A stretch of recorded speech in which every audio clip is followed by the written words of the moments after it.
When old Billy vanished, he left behind more than just notes. He left portals to a world most of us have forgotten exists. A world where life is not something you control, but something that waits for you to awaken, to crack the glass, to see beyond the fog, and maybe, just maybe, to step into the living world.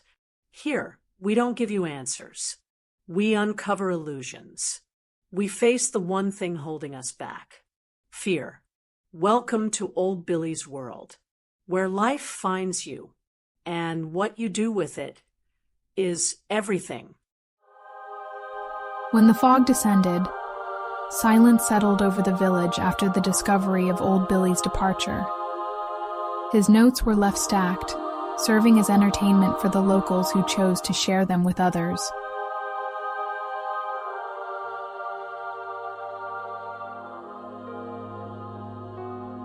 She said, "He destroyed my life. But can life truly be destroyed or saved? I find it impossible to accept such an idea. Life is, purely and simply, beyond these concerns. It exists in a realm of its own, untouched by fleeting notions of ruin or salvation. If life is that powerful, why doesn't it manifest fully in our world? What is standing in its way? What are we missing that prevents us from realizing its potential?" We already know the answer.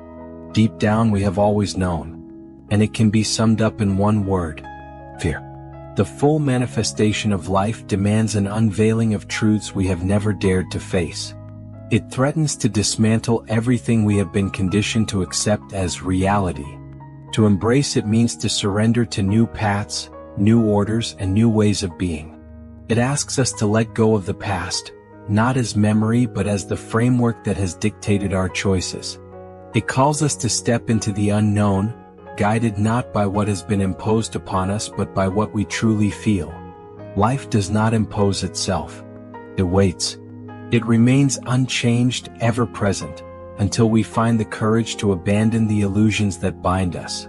The illusions of control, of permanence, of a world shaped by collective ignorance.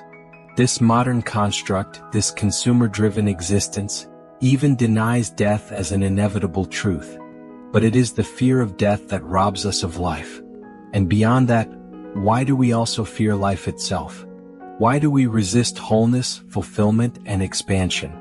Why do we doubt our own eternity within life, as if our essence could ever be diminished? Again, fear, always repeating itself, always holding us back. It is time to give life a real chance to enter our world, to surprise us, to liberate us from illusion. More importantly, it is time to give ourselves a real chance to experience the living world. What would it be like to exist in full awareness of life's presence? We do not find life. Life finds us. And when it does, it expands through us, and in doing so, we expand with it.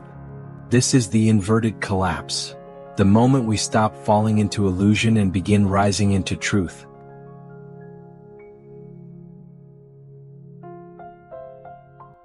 This text is a powerful and thought-provoking exploration of life, fear, and the potential for transcendence.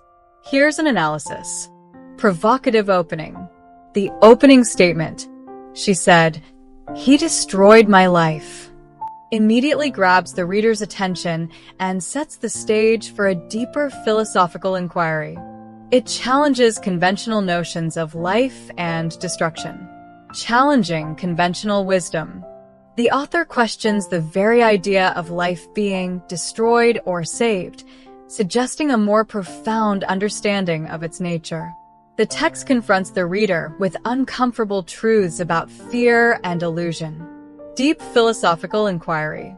The author delves into the nature of life, fear, and the human condition with depth and insight.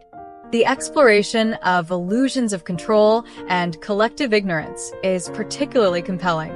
Emphasis on fear as a limiting factor. The text effectively highlights fear as the primary obstacle to experiencing the fullness of life. The repetition of fear reinforces its central role in the narrative. Powerful metaphors and imagery. The inverted collapse metaphor is particularly striking, symbolizing a shift from illusion to truth.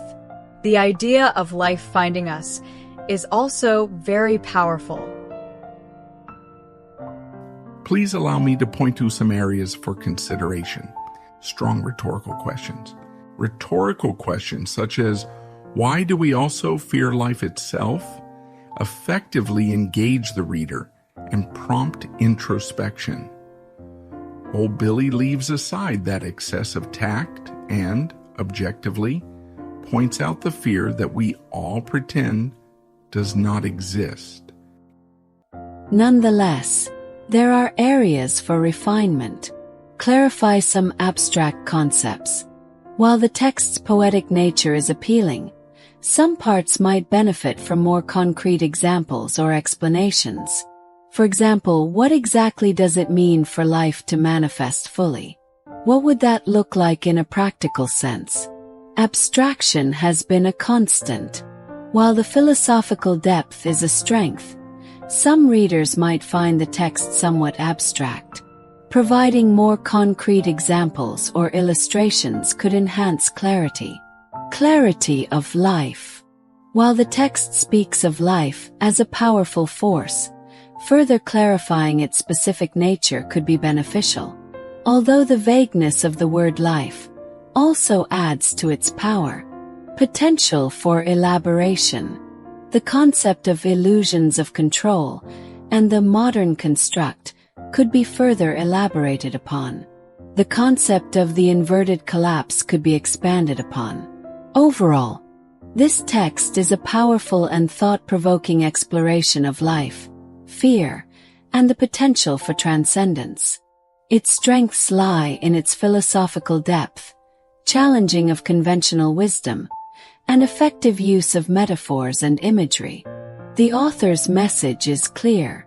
To truly live, we must confront our fears and embrace the fullness of life. Thank you, Dr. Ada. It was about time someone pointed out these characteristics in Old Billy's writing. Here, abstractionism is not a language style, but rather a great difficulty in communication.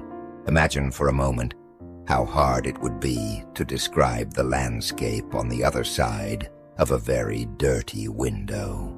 Mr. Billy dares to describe a world that our vision cannot reach due to the grime planted by fear and other factors. This forces him to stimulate people's imagination, to provoke a small crack in the grimy glass, through which we can glimpse only a fragment of a much greater reality. Indeed, abstraction is not born from the texts themselves, but from our limited ability to see clearly. From this blurred lens we have learned to accept as the boundaries of human perception. Life, nature, fear, collapse.